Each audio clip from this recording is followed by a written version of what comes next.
한국에 전화를 부모님께 해야 되나 말아야 되나 이 정도로 생각을 했다고 해요. DJ를 불러다 놓고 이렇게 밤새 맞을 수 있는 뭐 이런 행사도 했다고 하는데 그래도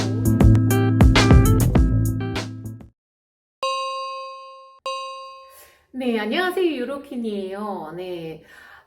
저는 이제 1차, 2차 다 백신을 맞았어요. 그래서, 1차 백신 때는, 너무 많이 피곤해서 그러니까 백신 맞고 오면서 시장 들렸다가 집에서 한 2시간 정도 이렇게 왔다 갔다 했더니 너무 피곤해서 누워야 됐었어요. 그랬는데, 그 외에 별다른 증상은 없었고요. 그리고 2차 맞았을 때는, 저는 바이언텍, 화이자 맞았는데, 2차 맞았을 때는, 괜찮았어요. 그냥 아무렇지도 않고.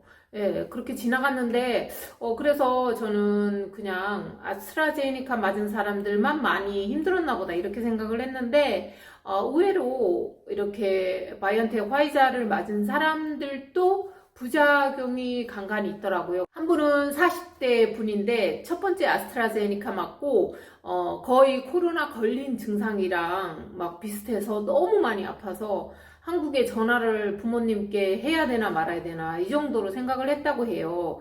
그리고 두 번째는 화이자를 맞았는데 두 번째 맞고 나서는 막 많이 가려워서, 그러니까 가려워가지고 막 두드러기처럼 나가지고, 그래서 그것 때문에 한 두세 달 고생을 하고, 지금은 많이 나아졌는데 아직도 그 긁은 자국 때문에 피부가 막 안 좋아져. 다른 한국 분한테 얘기를 들어보니까 두 분이 그런 분이 더 계시더라고요. 그래가지고 이분들은 다 조금 연세가 있으셔서 한 분은 60대 초반, 한 분은 70대 초반 이런데 다 이렇게 부작용이 있어서 막 가려웠다고 하더라고요.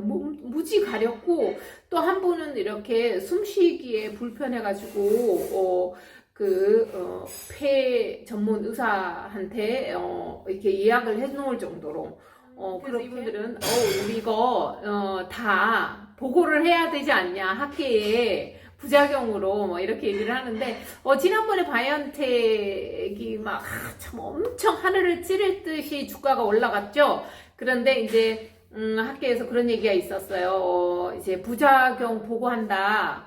부작용을 한번 조사하겠다 이런 얘기가 있고 나서 바로 그 다음날 거의 10%가 이렇게 주가가 내려 꽂는 그런 상황이 발생했었는데 네, 어쨌든 이렇게 부작용이 있어도 독일 사람들은 그 부작용은 정말 이렇게 작은 거다. 다른 사람들 부작용 없는 거. 네, 독일은 그동안 이 슈넬 테스트, 이렇게 빠른 테스트죠. 즉석에서 한 20분 정도면 결과가 나오는 이런 것을 막 지역마다 설치를 많이 했어요. 그래가지고 실내 레스토랑에 간다거나 아니면 운전면허 학원 이런 곳에 갈 때마다 이 테스트, 그러니까 백신 맞은 지 2주가 지나지 않았으면 아니면 걸렸다가 항체가 생기지 않은 사람들에 한해서 이 테스트를 받아야지 들어갈 수 있게 그래가지고 저희도 여기 동네 슈퍼마켓 앞에 가면은 크게 설치돼 있어요. 그래가지고 별로 기다리지 않고 그냥 두세 사람이 항상 줄 서 있는 것 같더라고요. 그래서 아침부터 저녁 7시까지예요. 그래가지고 그냥 테스트를 하면 결과 나올 때까지 기다리지 않아도 돼요. 이메일 주소를 주면 이메일로 보내주거든요. 그래서 그거 가지고 그냥 검사하고 그냥 와서 볼일 보다가 그것만 이렇게 왔으면 보여주면 되니까. 이제 사람들이 독일 사람들 처음에 마스크 쓰는 것도 거부했었는데 지금은 마스크 쓰는 거며 이런 테스트 하는 거 이런 것들에 대해서 만성이 되어서 그런지 별로 번거롭지 않게 생각하는 것 같아요.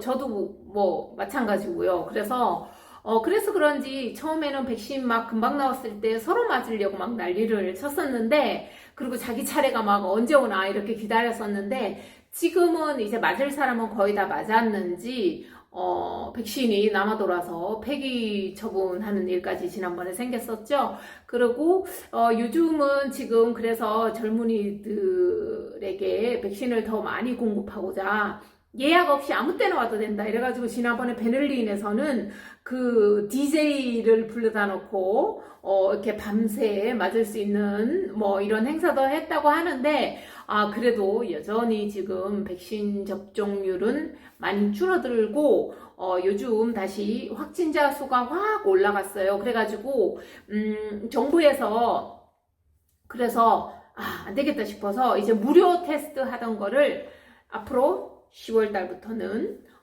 무료 테스트를 없애겠다. 그러니까 학교에서 학생들이 하는 거 외에 그리고 임산부나 뭐 지병이 있는 사람들, 지병이 있어서 백신을 맞지 못하는 사람들을 제외하고 나머지 사람들은 이 코로나 테스트 시에 다 돈을 자비로 내야 된다. 이렇게 얘기를 했었어요. 네, 그래서 연방 정부에서 지금 어떻게 하면 백성들을 국민들을 더 많이 빨리 백신을 맞게 할까 이렇게 해서 생각해낸 게 3개 2G, 그러니까 3G, 2G 시스템인데요. 이거를 도입하겠다고 하니까 지금 그러니까 이 얘기는 뭐냐 하면은 백신 맞은 사람들한테 더 혜택을 주겠다 이 얘기예요. 그랬더니 지금 또 난리가 났습니다. 그래서 이 3G, 2G에 대해서 알아보고요. 그리고 또 왜 이렇게 그럼 독일에서 갑자기 백신을 젊은 층에서 특히 안 맞으려고 하느냐. 이 얘기를 보면요. 크베야댕커 맨날 데모하는 그 사람들 있죠. 그리고 그 뒤에 AfD라고 알터너티브 정당이 있어요. 대한당인데 이 대한당이 약간 좀 이렇게 그 나치 쪽이에요. 그래가지고 이쪽에서 이렇게 좀 사람들을 좀 이렇게 조종해준다 막 이런 얘기도 있고 한데 거기에 대해서 오늘은 좀 알아봐요.